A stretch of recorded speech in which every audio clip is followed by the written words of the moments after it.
Wait, wrong. Yeah, all right. So my research deals with investigating the possible relationship between native, heritage, and rare breed poultry farmers and the degrowth movement, both in Italy and in Australia.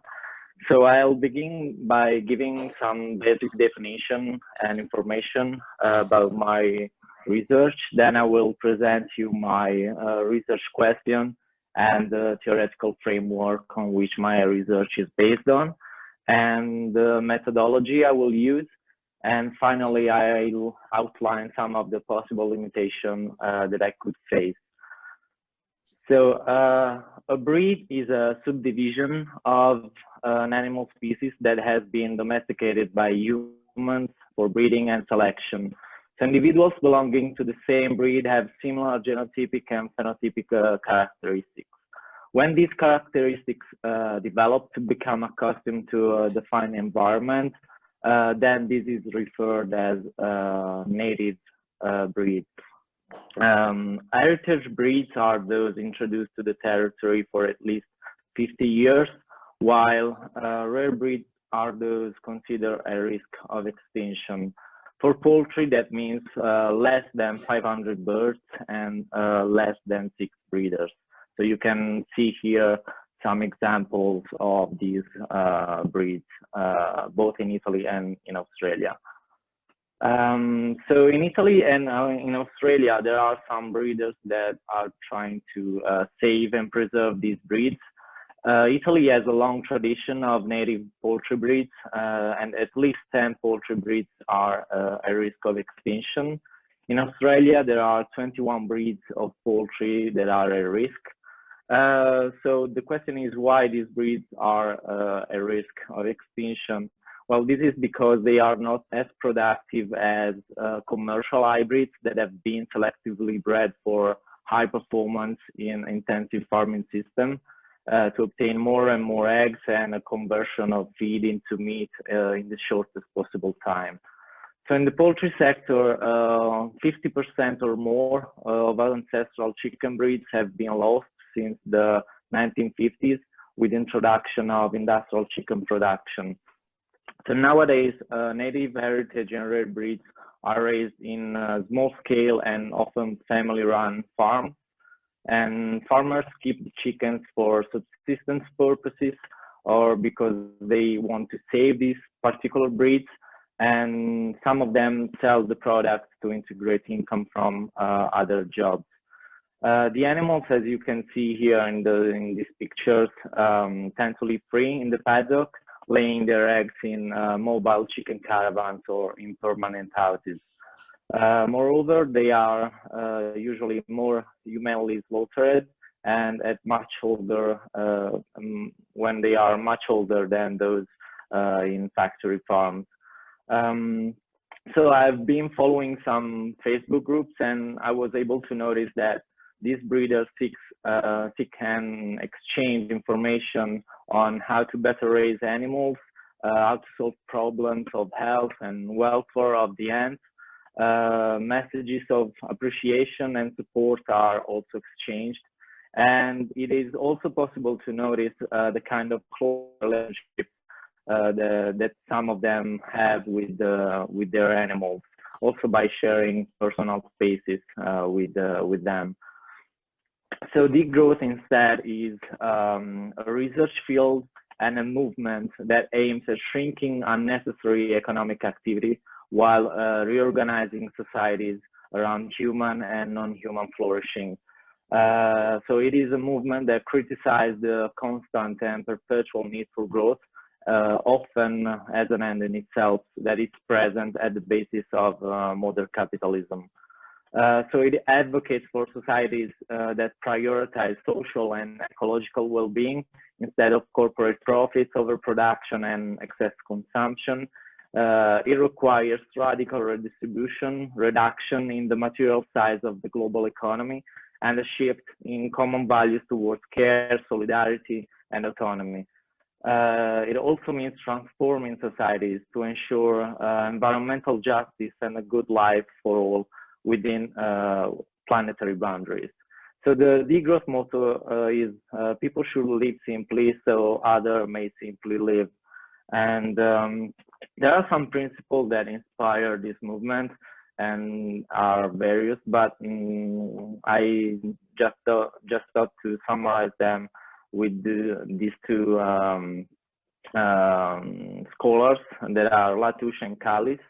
So Latouche talks about 8 R's that are reevaluating, that is valuing the pleasure of leisure, for example, or the ethos of play instead of material possessions, reconceptualizing the dualism that shape the growth imaginary, such as poverty and wealth, scarcity and abundance, restructuring, that is adapting the productive apparatus and social relations to the changing values, redistributing wealth and income both between North and South and within each society.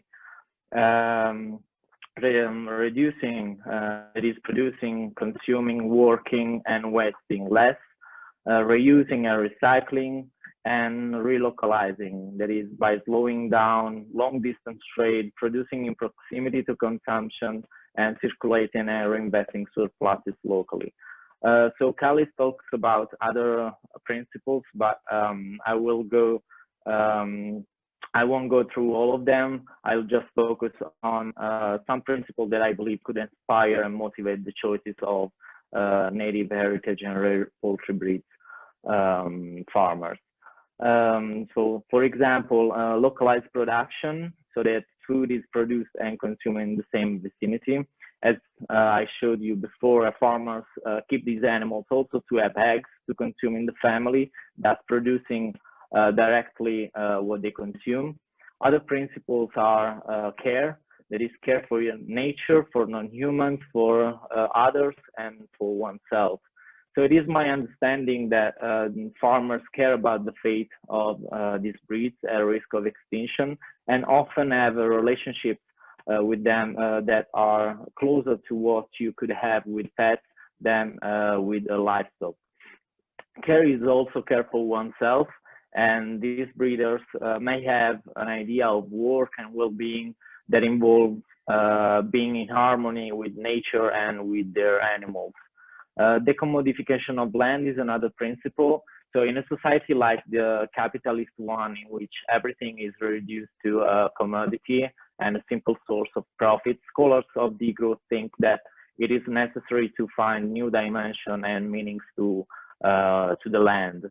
Land should not be seen as a mean for capital accumulation, but to satisfy our food needs.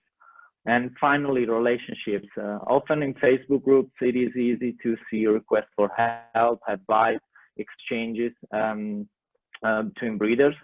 So some of them may also create alternative economies with the neighboring community, supplying, the chicken that they produce, the chicken eggs that they produce for other products. So my research question, my research project seeks to investigate the possible relationship between native heritage and rare breed poultry farmers and the degrowth movement, both in Italy and in Australia. My research questions are the following: how do alternative vision of sustainability, human and non-human well-being, which are expressed in the degrowth movement, emerge from native heritage and rare poultry breed farms? And do these farmers enact principle of degrowth, and if so, how? In what ways do these alternative vision differ between Italian and Australian farms, and what kind of structural, historical, and cultural factors might shape this experience in a diverse way? I have also subsequent research question. So what kind of concept of work do they have? What kind of, what idea of well-being do they share? What vision of the world and the future they share? And yeah, I won't go through all of them because I will not have time to finish the presentation. So the research is important, in my opinion, for two reasons. It will help to better understand these breeders' lives and their precious conservation work. So native and heritage and rare breed farmers' lives are challenging given their greater difficulties in operating with economies of scale, with their slower growing and lower yielding birds. In fact, they cannot compete with such low prices and find themselves having no market for their products. However, their work of preserving these breeds is extremely valuable for breed and genetic diversity, as well as for the qualities such as hardiness, foraging, mothering skills, fertility, and longevity that these breeds possess. So saving these breeds enhances resilience in the face of current climate change and represents a precious biodiversity basin for future climatological and environmental change. And secondly, it is important because it will explore alternatives to the current economic and agri-food system. So capitalism is deemed by some scholars as the actual cause of climate breakdown. So in fact, the perpetual need for growth at the basis of capitalism poses a serious risk to the integrity of the planet and the survival of all. And intensive farming follows precisely this logic of maximizing profit at the expense of nature, human and non-human beings. So this is why I think it's essential to identify and explore current, more just, more sustainable and equitable alternative to this system that I just described. So the theoretical framework I will use are three. The first one is alternative worldviews with their criticism of capitalism. So following from principally, I will mainly I will follow the degrowth movement that has been developed in Europe since the 1970s, but also other similar movements from other parts of the world, such as Buen Vivir from Latin America, ecological Tuareg from India, Ubuntu from Africa, and so on and so forth. So scholars of these movements argue that industrial capitalism has become unsustainable and inequitable, and they demand a social ecological transformation. So these paradigms are useful to shed light on what other priorities and values emerge in this native heritage and rare breed farmers' lives, apart and opposed to the mere pursuit of profit, and also on what vision of well-being they might share. The second theoretical framework I will use is the ontological turn to illustrate different ways of perceiving nature, non-humans, and reality. So it will be useful to understand what kind of conception farmers have of their animals, and if they consider them simple objects to dominate and exploit, as in capitalism and in the naturalist ontology at the base of it, or as subjects having equal rights to a dignified life without suffering, and who share an interiority that is similar to the human one. Finally, I will also follow multi-species ethnography's work of scholars such as Harway, Singh, and Lau. With this approach, one comes to expand who counts as an actor or agent to other animals to get a non-human centered understanding of the environment and social world. So they also argue that we live in a world that is interconnected, and our lives and those of non-human entities are not separated, and we should all be responsible to each other. So the methodology I will use is participant observation and semi-structured interviews. Well, participant observation is a central method in anthropology and consists in taking active part in individual routines. I will conduct participant observation with 4 breeders, 2 in Italy and 2 in Australia. And this will give me the opportunity to talk with them extensively about different topics, to share informal moments and to forge a deeper relationship than one that could be established with a simple interview. I think that is also essential to understand if and how the growth principle emerged from farmers' work.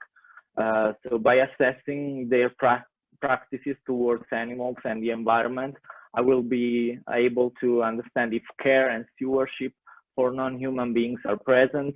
By sharing their routines and witnessing their discourses and practices towards money, I will be able to understand what ideas of work and well-being they have, and if non-material aspects are priority on the same level as monetary ones. Also, by accompanying them to market or seeing how they consume their products, I will be able to understand how much the localization of production is practiced and what relationship of solidarity emerge with the wider society. And I will also, to have a better understanding of the broader context, I will conduct 30 semi-structured interviews with conventional farmers, consumers, chefs, scholars, and experts of breed conservation and other relevant stakeholders. So the possible limitation and difficulties, I think, are linked to the COVID-19 situation.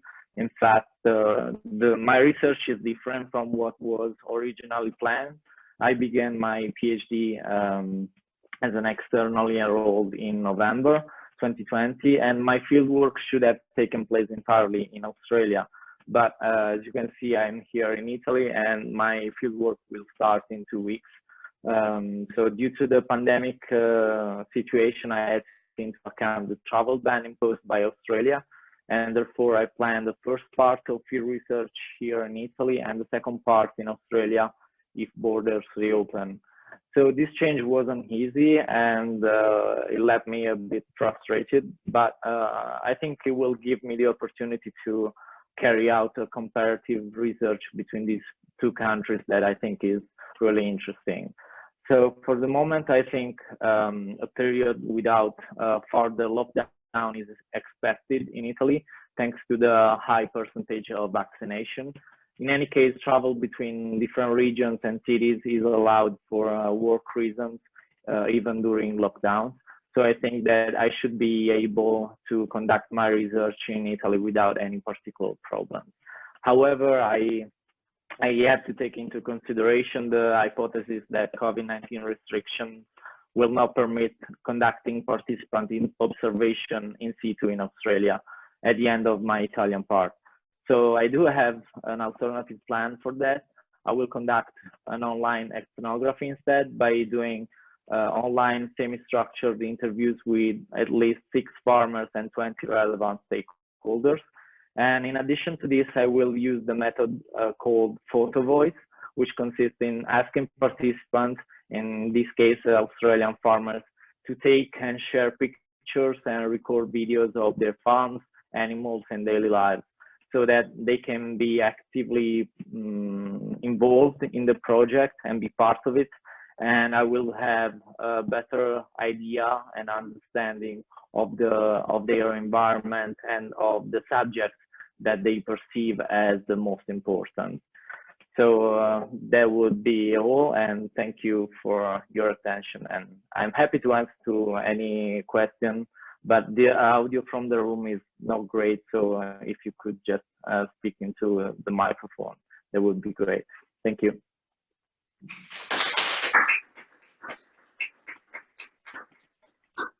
Thank you, Domenico. So now a question and answer session. Let me see how many games. Okay, let me. I'm going to. Okay. That's it. Could you please stop sharing your screen? Yeah, sure. Oh, so here's like our microphone. So can we just like sit around?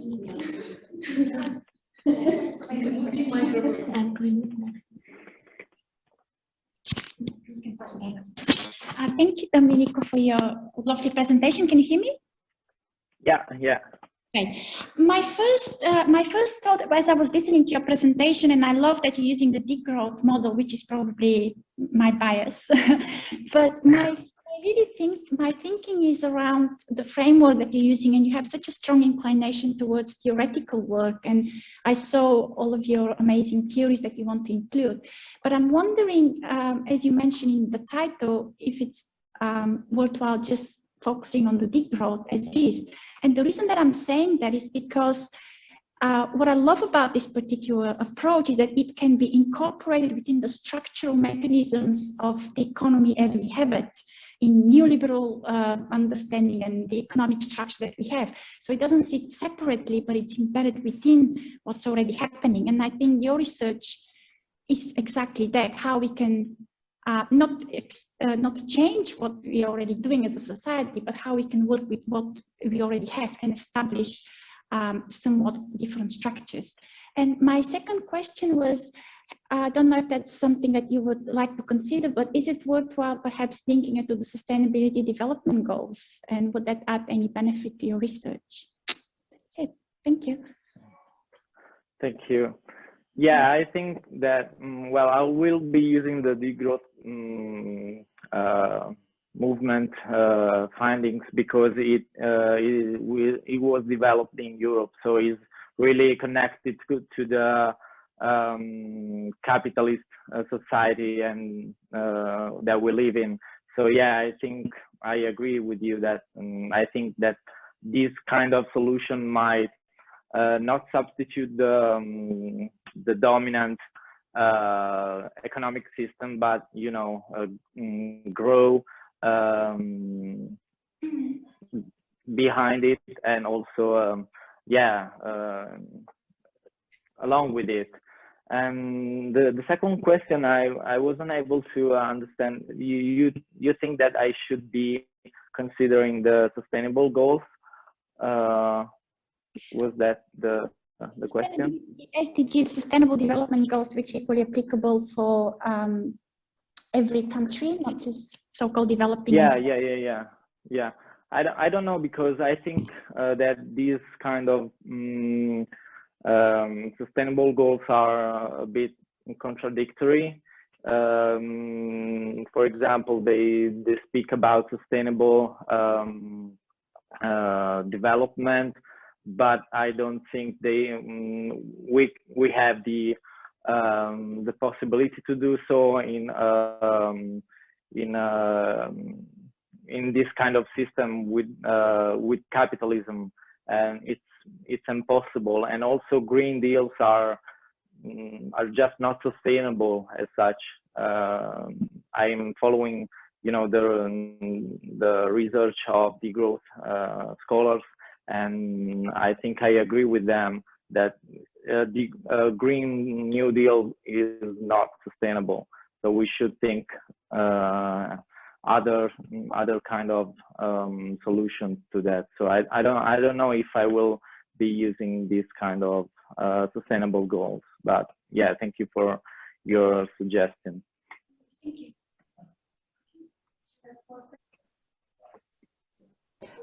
Domenico, can you hear me? Yeah, can you hi, hear me? Julia. Hi, I have a question. Thank you for your presentation. Are you also going to consider the final customers? Because, you know, these are products, niche products. So they're going to be sold at farmers market, very expensive, more expensive than what you find at the supermarket. So I don't know if you are going to consider also who the final customers are of these products. Yeah, thank you, Julia, for the question. Yeah, obviously I will interview consumers as well. In fact, I want to understand what kind of reasons are behind, you know, the consumption of this kind of products. And also they are very expensive compared to the eggs and meat that you can find in supermarkets. So it will be really interesting to know the reasons and motivation that push consumers to this kind of products. Yeah. Okay, thank you. Thank you. Yeah, sort of another suggestion of something that would be interesting to learn more about as you go forward with this is how people sort of balance the practical and emotional work that is involved in enacting an anti-capitalist or degrowth ideology in a capitalist system. So how do people deal with the fact that these sorts of organic products and things like that are often dependent on very wealthy consumers who have done very well in the capitalist system? Do they try and avoid that and sell things for as little as possible, rely on alternative systems of distribution, or do they accept that this is a necessary cost of sort of developing this system initially and hope that they can move away from it once there are more people practicing this? So I'm not expecting you to have answers right now, but that sort of thing would be very interesting to know. Yeah, thank you, Sam. I think it's a great insight, the one that you gave. I think that some of them are more, involved in like alternative economy. So sharing their products with the community around them and exchanging products. So eggs for, I don't know, bread or fruits or vegetables. So they kind of create a different economy. Others, I think, that are really integrated in the more capitalist economy. So they try to sell their products to, as you said, very rich and wealthy people. So they actually contribute to this economic system. So I think I will find both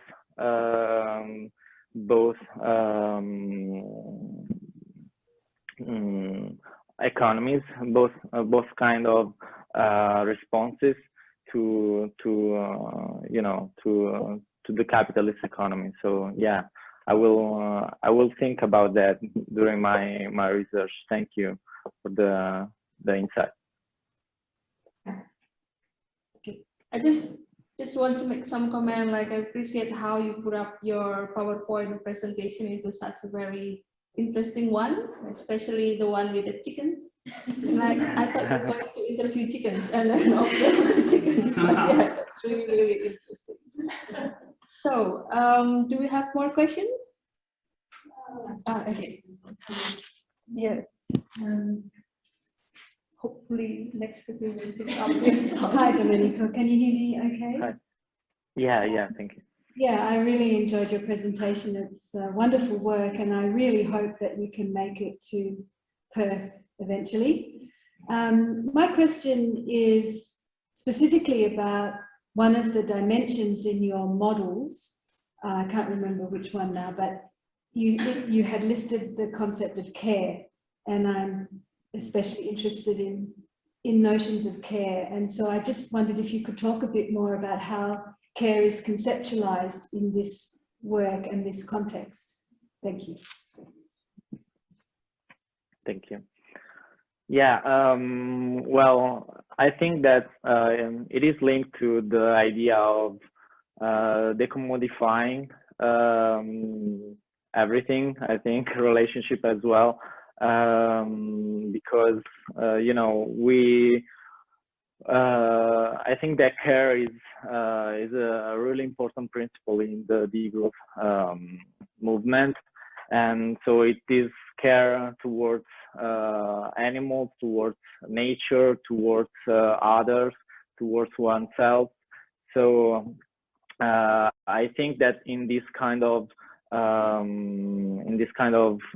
movement, in this kind of